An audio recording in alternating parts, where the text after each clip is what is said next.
প্রথম দেখায় এটি একটি সাধারণ কলম বলে মনে হতে পারে, তবে বাস্তবে এটি কোনো লেখার উপকরণ নয়, বরং ছদ্মবেশে লুকানো একটি মারাত্মক আগ্নেয়াস্ত্র, যার নাম পেনগান।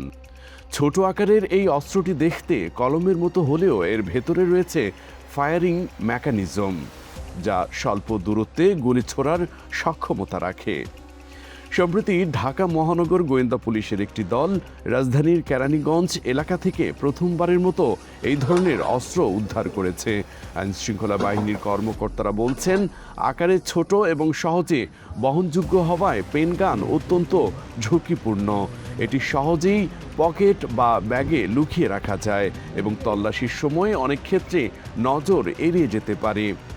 গোয়েন্দা তথ্য অনুযায়ী গত ৩ এপ্রিল পুরান ঢাকার নয়াবাজার এলাকায় যুবদল নেতা রাসেলের উপর গুলি চালানোর ঘটনায় এই অস্ত্র ব্যবহার করা হয়।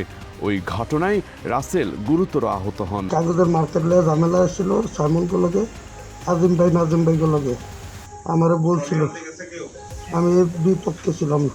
আমি নাজিম ভাই পক্ষে কথা বলছি দেখে মনে হয় কাজটা করছে সাইমনে। এই ঘটনার তদন্ত নেমে কেরানীগঞ্জ থেকে সাইমন ও সোহেল ওরফে কাল্লু নামে দুজনকে গ্রেফতার করে ডিবি পুলিশ। তাদের কাছ থেকে উদ্ধার করা হয় পেন গান।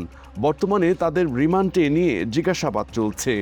ডিবি কর্মকর্তারা জানিয়েছেন, এই অস্ত্র কিভাবে দেশে প্রবেশ করেছে এবং এর সঙ্গে কারা জড়িত তা খতিয়ে দেখা হচ্ছে।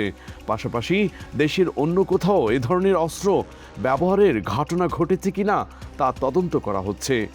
প্রাথমিক জিজ্ঞাসাবাদে জানা গেছে, উদ্ধার হওয়া অস্ত্রটি প্রায় ৮০,০০০ টাকায় সংগ্রহ করা হয়েছিল।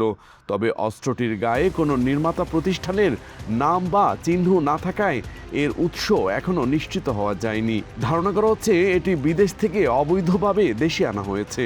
আইনশৃঙ্খলা বাহিনী বলছে, এর আগে রাজধানীতে এই ধরনের অস্ত্র ব্যবহারের নজির নেই। ফলে বিষয়টি নিয়ে বাড়তি সতর্কতা অবলম্বন করা হচ্ছে। বিশেষজ্ঞদের মতে, ছদ্মবেশী এ ধরনের অস্ত্র আইনশৃঙ্খলার জন্য নতুন হুমকি হয়ে উঠতে পারে।